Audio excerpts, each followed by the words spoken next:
It has happened. The United Nations has reinstated all sanctions against Iran since Tehran has not signed a new nuclear agreement. Notably, even Russia and China were unable to stop the United Nations Security Council with their veto power. Long-time subscribers to my YouTube channel know why this happened. In short, the European trio, France, Germany and the United Kingdom, essentially had the exclusive right to launch the snapback process, which no one can stop. Iran was warned, but it didn't listen. And as of today, the United Nations has reinstated the embargo on the supply of any weapons. The measures also prohibit transactions related to Iran's nuclear and ballistic missile programs. They are expected to have consequences for those who get involved, and of course there are also oil sanctions.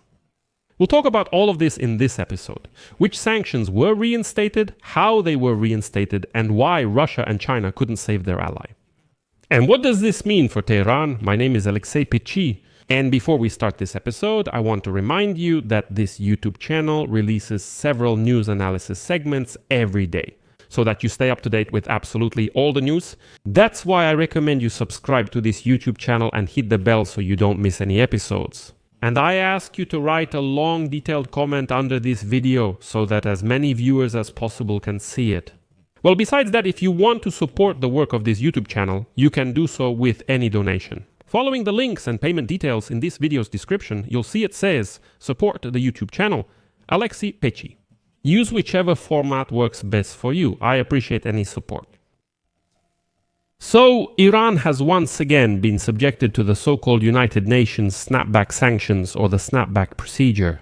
All sanctions were already in effect from 2006 to 2010, Iran's most difficult period. Sanctions were eased, then lifted after Iran signed the nuclear deal, which Donald Trump later ended. That's the short version. But what does all this mean? Now let's dive into the details. The term snapback sanctions by the United Nations is used to refer to reimposing sanctions. The imposition of United Nations sanctions against Iran decades after they were suspended as part of a landmark agreement to limit and control Iran's controversial nuclear program. France, Germany, and the United Kingdom said they had no choice but to trigger a drastic change, accusing Iran of failing to meet all its obligations under the nuclear agreement. And so it was these three countries that brought back all United Nations sanctions against Iran. How did this happen? The fact is that all United Nations sanctions against Iran were supposed to be completely lifted on October 18 of this year. After that, there'd be no sanctions. However, the original agreement, known as the Joint Comprehensive Plan of Action, which provided for lifting sanctions on Iran in exchange for restrictions on its nuclear program, allowed any signatory to restore the sanctions. Before that date, before October 18, if they decided to determine that Iran had not fulfilled its obligations, the key word belonged to the European trio, Britain, France and Germany. Under the deal with Iran, they received, so to speak, the exclusive right to restore all sanctions against Iran without the approval of, for example, Russia or China. As permanent members of the United Nations Security Council, Russia and China tried to delay the decision by 6 months until next spring, but failed.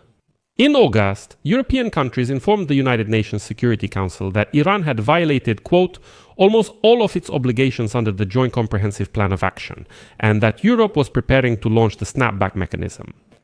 According to the procedure, the United Nations must give Iran a 1-month warning before reimposing all sanctions, which is what was done.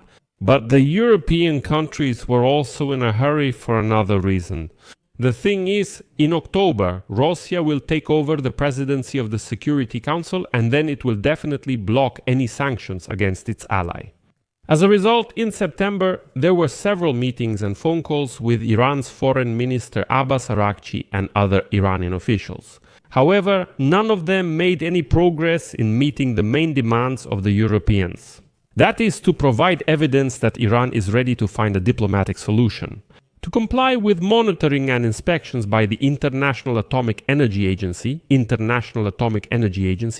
to provide a report on the status and, very importantly, the location of more than 400 kilograms of highly enriched uranium. This month, an agreement was reached between the International Atomic Energy Agency and Iran to resume inspections, but European diplomats said it was too vague to serve as a guarantee. Arakci stated that the International Atomic Energy Agency, as access to nuclear facilities would be limited and would be carried out under the conditions set by Iran's Supreme National Security Council. And he added that the stockpiles of enriched uranium would not be shown to anyone. So basically, it seems like they reached an agreement, but at the same time, not really. And so, the month given to Iran expired on September 27. The foreign ministers of France, Germany and the United Kingdom, known as the E3 in the Joint Comprehensive Plan of Action, announced the sanctions are taking effect. Iran responded by recalling its ambassadors from Paris, Berlin and London. Arakci also sent a letter to the United Nations Security Council calling the actions of these three countries simply a blatant violation of procedure, although in reality there is no procedural violation here. In this, silently through gritted teeth, was acknowledged by both Russia and China. But how was Iran punished? The snapback restores United Nations sanctions that were imposed between 2006 and 2010, including an arms embargo and a ban on Iran obtaining technology for its ballistic missile program. The sanctions also affect Iran's oil sector and financial services sector. Although there is a strange loophole here, all United Nations Security Council members must follow the Security Council's own requirements. But in this case, if Russia and Kiтай help Iran bypass the sanctions, they won't face any punishment from the United Nations. Therefore, it can be concluded that Europe and the United States have now taken a common position of maximum pressure on Iran through a strict sanctions regime. And here, a trap appears for Iran. The fact is that now, even if Iran returns to the nuclear deal and the United Nations lifts its sanctions, Europe and the United States reserve the right not to lift their own sanctions. And now it's very important to keep an eye on the actions of Tehran and Moscow. After all, some Iranian officials have warned that the restoration of United Nations sanctions, which has already happened, will lead to Iran withdrawing from the Nuclear Non-Proliferation Treaty, which would put an end to international oversight of its nuclear program. Well, and Russia could secretly transfer nuclear weapons technology to Iran. Although after Israel's 12-day attack on Iran in June and the United States airstrike on the country's key nuclear facility in Fordo, the state of Iran's program remains unclear, Trump stated that Fordo was completely destroyed. Other assessments suggested that the nuclear facility suffered serious damage, but Iran's program could have been delayed by 2 years. International inspectors aren't allowed access to the facilities by Iran, so the program's status is unknown. Iran is withholding all information. In response to this, the United Nations reinstated all sanctions against Iran. Europeans say they don't oppose diplomacy if Tehran wants it. We might partially withdraw our decision. I'll leave it at that. Share your opinions and conclusions in the comments below this episode, subscribe to the channel, hit the bell, and don't forget to like.